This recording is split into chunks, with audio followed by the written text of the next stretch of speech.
আসসালামু আলাইকুম। বিল food with সাজনা চ্যানেলে আপনাদেরকে আরো একবার স্বাগত জানাই। তো দেখুন বৃষ্টি পড়তেছে আর আজকে সকাল থেকে কিন্তু বৃষ্টি হচ্ছে। তো বৃষ্টির মধ্যে আজকে ভাবলাম কিছু একটা করা যাক, কি করা যায়। তো যাই হোক বৃষ্টির মধ্যে একটু পিঠাপুলি খেতে ভালো লাগে। তো আজকে চালের গুঁড়া দিয়ে আর নারকেল দিয়ে খুব মজাদার একেবারে নতুন ইউনিক একটা পিঠা রেসিপি আপনাদের সাথে শেয়ার করব। তাই ভিডিওতে একটা লাইক দিয়ে সম্পূর্ণ ভিডিও জুড়ে আমার সাথে থাকুন, দেখতে থাকুন।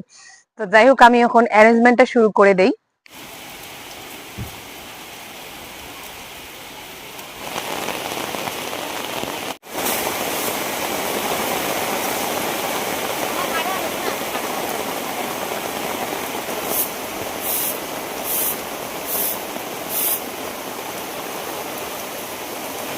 চাউলের গুঁড়ি করার জন্য এখানে কিছু চাউল নিয়েছি। চাউলগুলো বেছে পরিষ্কার করে প্রায় 2 ঘন্টা সময়ের জন্য পানিতে ভিজিয়ে রেখে দিব।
চাউলটা ভিজিয়ে রাখছি, এদিকে নারকেলটা চুলা হবে।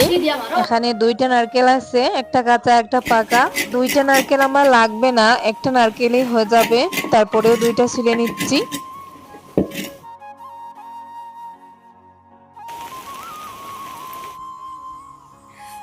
বিসমিল্লাহির রহমানির রহিম।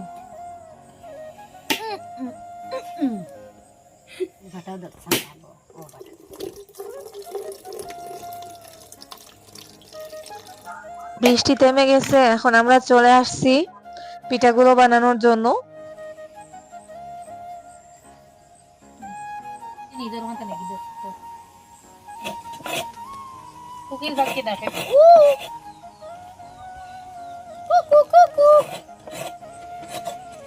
ঠান্ডা লাগছে, সোয়েটার ওটা শীতুলি, আমি শীতুলি মাই।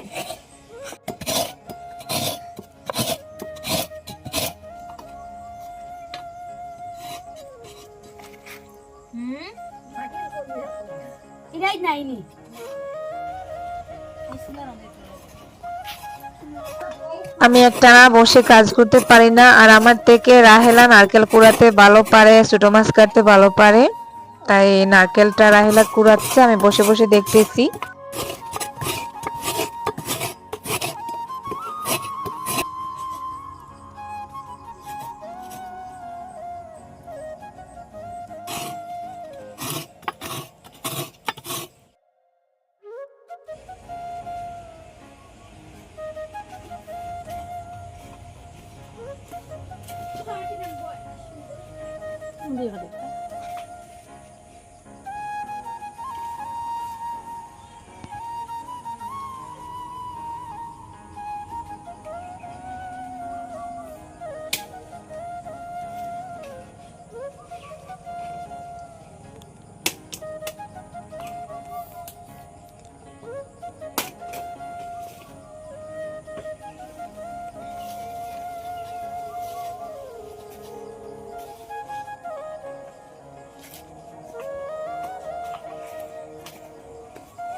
পিঠাগুলো করার জন্য আমার কলা পাতা লাগবে, তাই কিছু কলা পাতা কেটে নিয়ে আসলাম।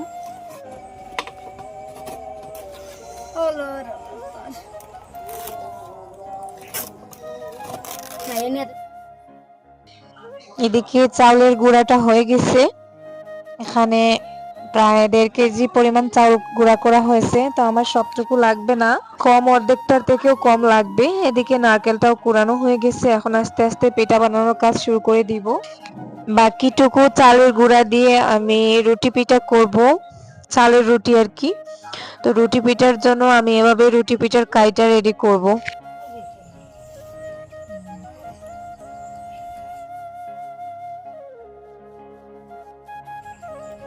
ইয়ালি গাও দিবি।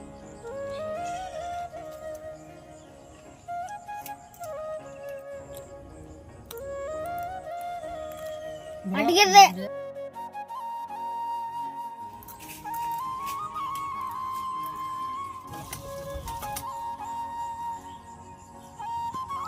এখন আমি যে পিঠাটা আপনাদের সাথে শেয়ার করব, সেই পিঠাটা তৈরি করার জন্য ঘি দিয়ে চাউলের গুঁড়াগুলো ভেজে নিচ্ছি।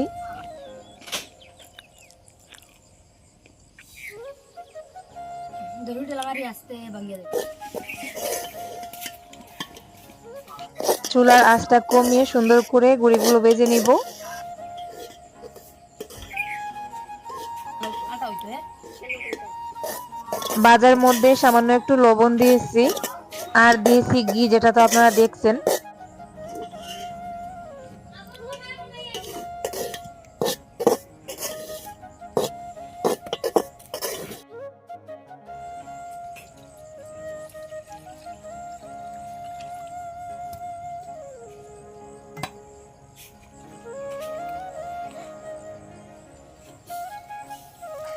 এখন হালকা হালকা করে একটু গরম পানি দিয়ে দিচ্ছি।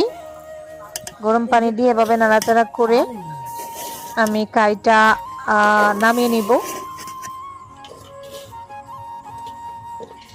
এটা ফুটাতে হয় না, রুটি পিঠার কাইয়ের মতন সামান্য একটু পানি দিয়ে নাড়াচাড়া করে নামিয়ে নিলেই হয়। তো এখন এটা ঠান্ডা হতে থাক, তার মধ্যে আমি নারকেলটা রেডি করে নিচ্ছি। এখানে ঘির মধ্যে একটু এলাচ আর তেজপাতা দিয়ে নারকেলটা দিয়ে দিয়েছি। নারকেলটা হালকা একটু ভেজে তারপরে দিয়ে দিচ্ছি গুড়।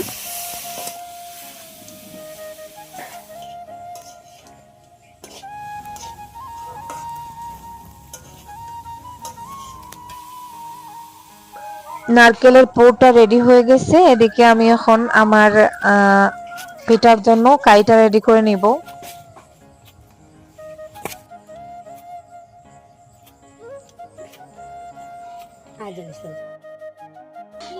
হাতে চাপ দিয়ে কাইটাকে নরম করে এভাবে দলা করে নিতে হয়। তো ওটা এখন রাহিলা করবে, আমি কিছুটা করছি। তার মধ্যে আমি নারকেলের পুরটা দিয়ে এভাবে ছোট ছোট করে এক একটা শেপ দিয়ে দিচ্ছি, আগে থেকে রেডি করে রাখতেছি। ধরে ধরে ধরে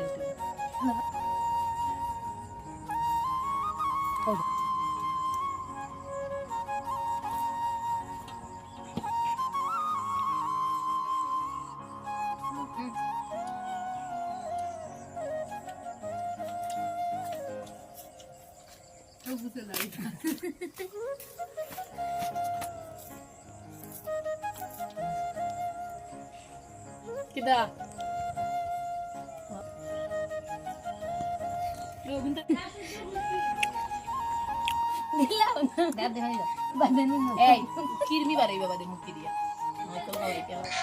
এখন আমি পিঠার জন্য এখান থেকে কিছুটা কাই নিয়ে নিচ্ছি, 1-2টা পিঠা আপনাদেরকে করে দেখাবো। এগুলো আসলে খুবই সোজা, তবে খুবই মজাদার একটা পিঠা। তো এখানে হাত দিয়ে চাপ দিলেই হয়। আমি রুটির মতন করে হালকা একটু বেলে সাইডটা একটু কেটে সমান করে নিলাম, তারপরে ভেতরে একটা পুর দিয়ে এভাবে আর কি একটা রোল করে নিচ্ছি। রোলটা হয়ে গেছে, এখন একটা ছুরির সাহায্যে সাইডটা কেটে দিচ্ছি যাতে দেখতে ভালো লাগে। এটা রুটির মতন করে হালকা করে নিলে হবে না, রুটিটা একটু মোটা থাকবে, যেমনটা চাউলের রুটি 3-4টা রুটি একসাথে আর কি যেমনটা হয়, ঠিক ওভাবে একটু মোটা অবস্থায় রাখা হয়েছে। তো এখন এই যে কলা পাতাগুলো একটু বাপিয়ে নরম করে নিয়েছি, আর কলা পাতার শেপটাও আগে থেকে দিয়ে রাখছিলাম, সেই হিসাবে এখন পিঠাগুলো করে নিচ্ছি। আর এদিকে এই যে দেখুন ছোট্ট একটা বাঁশের স্টিক এভাবে ঢুকিয়ে পাতাটা আটকে দিলাম।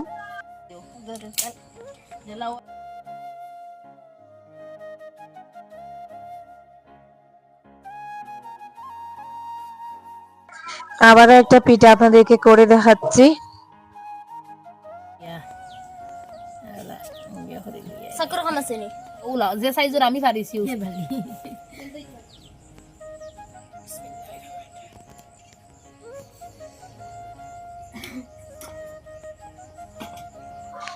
পিঠা প্রায় অর্ধেকটা হয়ে গেছে। এদিকে আমি আগে থেকেই চুলায় এটা বসিয়ে রাখছিলাম পিঠাগুলো সেদ্ধ করার জন্য। পানিটাও সেদ্ধ হয়ে গেছে। এখন আমি পিঠাগুলো দিয়ে ঢাকনা দিয়ে দিয়েছিলাম। 10-15 মিনিট পর দেখুন পিঠাগুলো আমার হয়ে গেছে, খাওয়ার জন্য একেবারে রেডি। সামান্য একটু ঠান্ডা করে পিঠাগুলো নামিয়ে নিলাম।